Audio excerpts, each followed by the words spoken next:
Сайн байцгаана уу? Трейлер хаус-уугаас мэдчилж байна. Энэ сард үзэгч та бүхэндээ 2025 онд гарсан сонирхолтой трейлер жанрын кинонуудыг товчлон өргөж байгаа.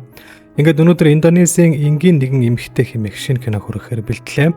Найруулагч Lucky Kuswandiгийн найруулсан киноны гол дүрүүдэд жүжигчин Marisa Anita, Dion Vioco нар тогложээ. Киноны үйл явдал руу орохоос өмнө манай сувгийн энэ сарын спонсор болох E-Motors Mongolia-гийн хэрэглэгчдэд санал болгож байгаа Speed F5 скутерийг товч танилцуулъя. Удахгүй хичээл сургууль нэгдэж их хотын төвжирэл эхлэхээс өмнө та бүхэнд өдөр бүр бусдад мөнгө төлөлгүй өөрийн гэсэн скутертэй болж өдөр тутамдаа ашиглахыг бид зөвлөж байна. StorePay, MomPay, Simple, Lend цэгмэн, Son зэрэг аппликейшнүүдээр дамжуулан зээлээр хувааж төлөх нөхцөлтэйгээр худалдаж авах боломжтой энэ хүү скутер нь 700 ваттын мотортой, 3.1 оронтой, дээд тал нь 50 км/цаг хүртэл хурдлах чадaltaй, LED хянах дэлгэцтэй, шөнийн гэрлийн дохиотой, алдагдахаас сэргийлсэн электрон чип цоожтой, дээр нь донцлогоо зохицуулах амаржинтай буюу та энэ хүү скутерээр шатаар өгсөж буухч боломжтой юм а. 89 техник тэг 330 8686 тэгтэг 14 гэсэн дугаараар холбогдсон скутерээ үнгүй хөрвүүлээд аваарай. Киноны эхэнд бид Индонезийн нэгэн чинэлэг айлын эхнэр болох Mila хэмээх дунд иргэм насны бүсгүйтэй танилцсан. Тэрээр өөрийн эр нөхөр Jonathan Gunawan, өсвөр насны охин Angel, хадам ээж Liliana Gunawan нарын хамт аврах том ордон шилтгэн мэт байшинд амьдардаг бөгөөд баян айлын бэр болон очсон тэрээр ууж идэх, эдэлж хэрэглэх, өмсөж зүүхээр огтхонч дуталгүй сайхан амьдардаг эмэгтэй. Тэдний гэр бүл нөр их хөдөлмөрийн үр дүнд энэ их амжилтанд хүрсэн гэдгээрээ нийгэмд алдартай чинэлэг айлын нэг бөгөөд Милагийн хадам ээжийн удахгүй болох 70 насны төрсөн өдрийн ойн баярт зориулан томоохон цэнгүүн хүлээн авалтад бэлдэж байгаажээ.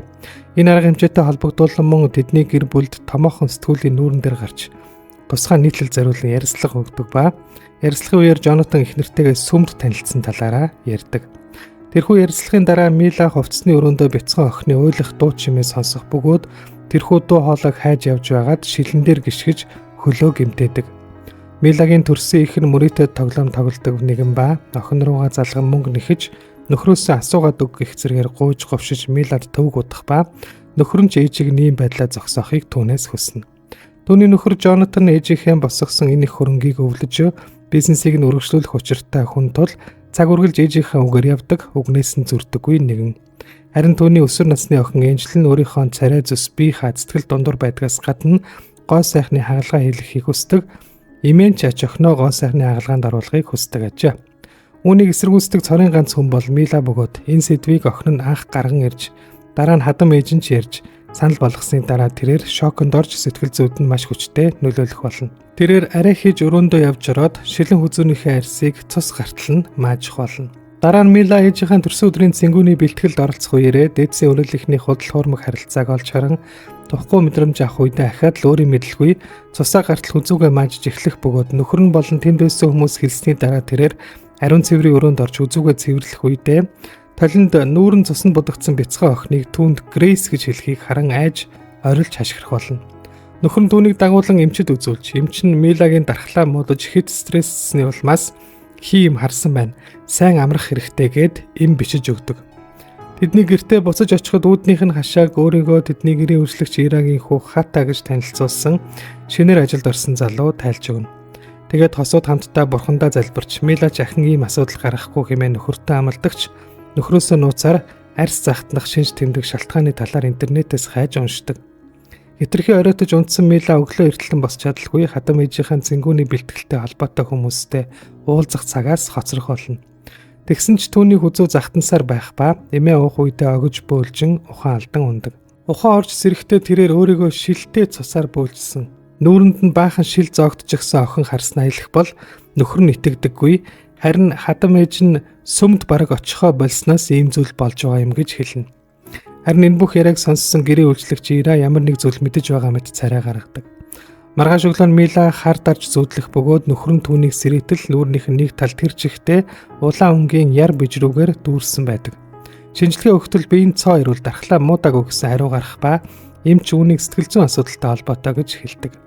Хадам ээж нь уурлаж яаж ганцхан өдрийн дотор хүзүүн дээрх шарах ингэж тарж томордог байна. Чи юундаа стресстэй гэрийн ажлаас эсвэл миний төрсөн өдрийн цэнгүүнийг зохион байгуулснаас болсон юм уу? Хэрвээ тийм л дарамттай ачаалттай байгаа бол зүгээр л арга хэмжээ зохион байгуулагч хүслөөчтэй гэхэд Mila огтхонч тийм бишээ гэж хариулах бол хадам ээж нь Ойлгомжтой. Чамд энэ бүхэн хангалтгүй байгаад байгаа юм байна л да. Бид чамайг ийм сайхан амьдруулахаас гадна танаа ээжэд чинь хүртэл байшин авч өгсөн. Хэрвээ чи миний хүүтэй уулзраагүй бол ийм сайхан амьдарч байхгүй байх байсан гэх зэргээр түүнийг доромжилдог. Тэгээд түүнд тэнхээ оруулах шүл өгч наатахаа идгэж тулгах бол Мила уурандаа тэр шүлийг нь халуунаар нэдчихэд босч явна. Дараа нь Милаг өрөөндөө охинтойгоо цуг байх үед гэрийн үйлчлэгч Ира Милагийн багын явдлыг ярьж байгаад Грейс гэж хэлэхэд Мила Грейс гэж хин юм бэ? Та надаас ямар нэг зүйл нуугаад байгаа юм уу? Би тэр Грейс гэдэг охиныг шүн бүр зүүдлээд байна гэх зэргээр асууж шалгаадаг ч Ира түүнд юу ч хэлдэггүй. Тэгээд Грейсийн талаар ямар нэг зүйл олж мэдхээр Мила өөрийнхөө ээжийн гэрт очиж багынхаа гэрэл зургууд хуучны альбомоо ухтагч ээж нь тэр бүгдийг өмнө нь амьдарч байсан Сурабаяд үлдээгээд ийшээ нүүж ирсэн талаараа түүнд хэлдэг. Бас ээж нь нөхрийг нь дуутчихсан байх ба нөхөр нь ирээд Милаг дагуулад буцах бол эргэж ирээд Милад гэр нь огтхонч гэр шиг санагдгаа болсон байдаг. Маргааш нь түүний нүүр тэр чигтээ улаан яр бижрүүгээр дүүрсэн байх бөгөөд ээж нь ирж нөхөр хадам ээжийнх нь хамтаар түүнд туслахыг оролдон Христийн баптизмын зан үйлийг усан санд хийх үед Мила багада нүүрний мэс засалд орж байсан мартагдсан дурсамжаа иргэн санах болно. Тэгээд уснаас гарч та Грейс охиныг яачихсан юм бэ гэж орилж хашгиран ээж рүүгээ дайрах гэж хичээх үед охин Энжел нь түүнийг уснаас гарган өрөөнд нь дагуулж орно. Энжел ээжээсээ яг юу болоод байгааг асуух үед Мила би сайн мэдэхгүй ч би Грейс юм шиг байна. Харин хүн бүр үүнийг надаас нуухыг оролдож байна гэж хэлдэг. Орой Милаг тавьширсны дараа ээж нь түүнд энэ бүх зүйлээ зогсоо. Үгүй бол чи өнөөдрийг хүртэл хүрсэн энэ бүх зүйлээсээ сална шүү. Энд асуудал үүсгэж байгаа хүн нь би биш чи шүү. Өмнө нь бидний амьдрал ямар хэцүү байсныг санахгүй байна уу? Гунаваны гэр бүлтэй учирсан чинь бурхны бэлэг. Тиймээс энэ чигээрээ л амьдрсаар байх хэрэгтэй гэж хэлдэг. Дараа нь тэдний Дерека гэх гоо сайханч нүүр будагч бүсгүй ирж Милагийн нөхөртөө танилцаж хадам ээжийнх нүүрийг будах бөгөөд хүн бүртээ сайхан харьцаж сонсхийг нь хүссэн зүйлийг ярьж чаддаг энэ эмэгтэй Милагийн багын найз байх болно. Тэрээр Милатай уулзаж багада сайн найзууд байсан дурсамжийг нь эргүүлэн авчирдаг. Мила багада үнэхээр Грейс гэдэг нэртэй байсан бөгөөд ямар нэгэн ослын улмаас нүүрэндээ гэмтэл авч өнгөрснөө мартсан байх ба ямар осолд орсныг нь Эрика багада мэдэж чадаагүй. Бас мэс заслын дараагаар Грейс ээжтэйгээ хамт Сурабая хотоос нүүснийг хэлдэг. Гэвч Эрикагийн сайхан царай Аш зангийн цаана Гунаваны гэр бүлд нэвтэрч орох нууц хүсэл орших бөгөөд Милагийн хадам ээжэд түүний тухай ярьж нөхөр Жонатантай тусдаа уулзаж Мила тохиолдод байгаа зүйл багада авсан сэтгэл зүйн травматай холбоотой тэр ослын дараа үнэхээр их зовж саналсан хэмээн ярьж Грейс бол Милагийн харсан хий хоосон зүйл биш. Мила багада Грейс гэдэг нэртэй байсан гэд багийнхан зургийг үзүүлж ээж нь та нараас бас Милагаас болсон явдлыг нууж байгаа гэж хэлдэг. Жонатан ээжийнхээ хамт Милагийн ээжийг дуудаж авчран байцаахад охин маань аимшигтай хосолд орж байсан. Танаа гэр бүлд би их талархаж явдаг. Тэр өнгөрсөн явдлын талаар та нарт хэлэх шаардлагагүй гэж би бодсон хэмээн уучлалт гуйх бол энэ бүхнийг сонсч зогссон Мила багада толинд дарагдаж нүүрэндээ гэмтэл авсан залгүй явдлыг эргэн санах болно. Тухайн үед яаралтай нүүрний мэс засалд оруулсан бөгөөд бүрийн эдгэрч боолтоо авсны дараа охины царай огт өөр буюу өмнөхөөсөө илүү хөөрхөн болж өөрчлөгдсөн байдаг. Царай муутай охин нь хөөрхөн гүнж болоо хувирсанд ашигч ээж нь ихэд баярлаж одооноос эхлээд бүх хаалга чиний өмнө үргэлж нээлттэй байх болно гэж хэлдэг. Жонатан Милаг ээж шигээ өвчтөе хүүхэн манай гэр бүл чамд энэ бүх зүйлийг өгсөн. Чамаас бидэнтэй зөвхөн үнэн шудраг харьцахыг л хүссэн. Гэтэл чи бүх зүйлээ биднээс нууж амьдрсан байна. Эрика бидэнд бүгдийг хэлсэн. Би гэр бүлийнхээ энэ асуудлыг цэгцлэх хэрэгтэй байна. Чамд ч гэсэн энэ бүгдийг эргцүүлж бодох хугацаа хэрэгтэй гэд өрөөнд нь төгжээд гараад явна. Тэгээд ээжээсээ гэр бүлийнхээ нэр хүндийг унахсанд уучлаарай хэмээн уйлж унжих болно. Маргааш нь Эрика тэдний дэрэнгээ Жонатантай ярилцаж сэтгэнхийг Энжел охин хараад дургуутсдаг. Эрика Милагийн хадам ээжэд дуртай хоолыг нь хийж өгөөд л сайхан ажиллах бол Лилиана Гунаван түүнээс яагаад одоо хүртэл хүнтэй суугаагүй ганц би яваа юм гэж асуудаг. Дараа нь Эрика Мила дэмжлэгийн шүл өгөхөөр өрөөнд нь ортол ууралж бухимдсан Мила шүлийг асгаад Эрика хувцсныхаа өрөөнд чирч аваачаад хувцсыг нь хүчээр тайлан өөрийнхөө тансаг загварын даашин зэгэмсүүлж гоёмсог үзүүний зүйлтэй Эрикагийн хоолойг боох шахан зүүж өгөөд одоо чи төгс боллоо гэж хэлдэг.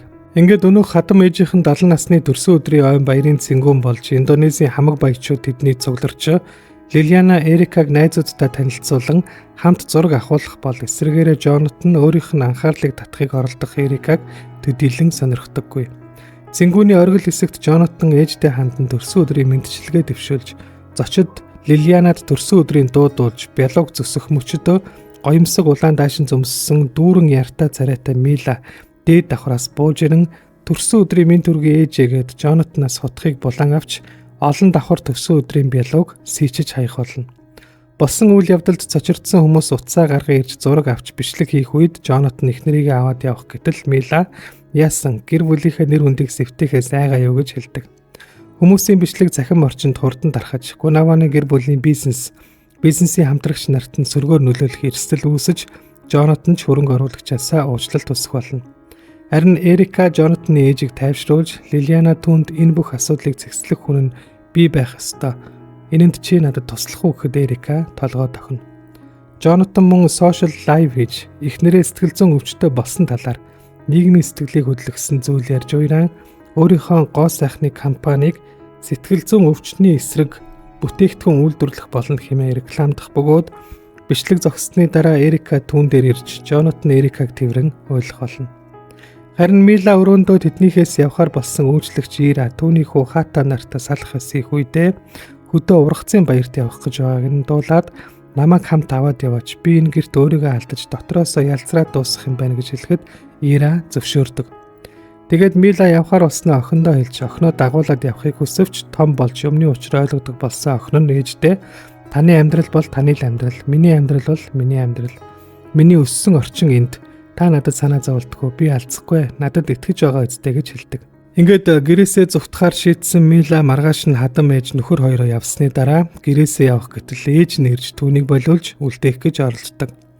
Аав чинь чи бид хоёрыг хаяад явсны дараа намайг ямар их зовсныг чи мэдхүү. Чамайг үнэтэй хагалгаанд оруулах гэж ямар их хөдөлмөрлсныг минь чи мэдхүү. Чиний л сайн сайхны төлөө тэр бүхнийг хийсэн гэж хэлэхэд Мила хэрвээ та намайг сайн сайхан байгаасаа гэж боддог юм бол намайг одоо явуулчих гэж гуйна. Тэгтэл ээж нь хэрвээ чи өөрийнхөө энэ сайхан амьдралыг сүрүүлэхээр шийдсэн юм бол надад өрөө төл гэж орилоход Мила ширээн дээр байсан хайчийг аван хацраа зүсээд ингээд би танд ямар ч өргөө боллоо шүү гэхэд ээж нь хайч барьсан түүний гартаа зууралдаж Мила түүнийг түлхэн унгаж ухаан алдуулна. Энэ үеэр түүний охин Энжел үйлчлэгч Ира хоёр ирэх ба Ира ээжт нь анхаарал тавьж чи хурдан яв гэж хэлнэ. Мила охиноо чанга ихч тэрврээд нүүр нүдгүй өнсөх бол Энжел ээжигээ зүгээрээ одоо хурдан яв гэж хэлдэг. Жаалжуул юмаа хийсэн цүнхээ бариад Мила гэрээс гүн гарч Хатагийн машины ачаан дээр гарч хэвтэн гэрээсээ явхдаа тэнгэр өөд харж удаан хоригдсон газраас чөлөөлөгдсөн мэт мэдрэмж авч цээж дүүрэн амьсгаа аван тайвшрах болно. Хөдөө очсон Милагийн нүүрний яр шарх эдгэрч тэрээр байгальд өөрийнхөө дураараа эрхчлөөтэй хүснээр амьдарч байгаагаар кино өндөрлөнө. Киноны талаарх зарим сонирхолтой баримтуудыг дурдъя. Энэхүү киног дэлгэснээ гарах талаар анх 2025 оны 2 дугаар сард Netflix компани Zoom Өмнөд Азийг хариуцсан салбарын зүгээс мэдээлж байжээ.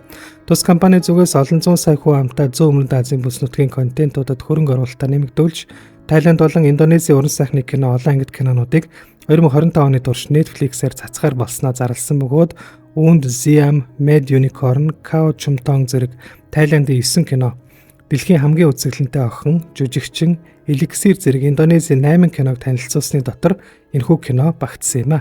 Улмаар A Normal Woman буюу энгийн нэг эмэгтэй эмэх энэхүү кино 2025 оны 7 сарын 24-ний өдөр Netflix платформонд тавигдсан цацагдсан бөгөөд нээлтийн ёслолын арга хэмжээнд 7 дугаар сарын 23-ны өдөр Индонезийн нийслэл Жакарта хотын Plaza Senayan зохицолборт зохион байгуулагдсан байна. Киноны зохиолыг Андри Кунг, киноны найруулагч Лаки Кусвандигийн хамтаар бичсэн бөгөөд найруулагчийн хэлснээр хүн бүрийн бага насны дурсамж арчигдсан мэт маш бүдэг байдаг.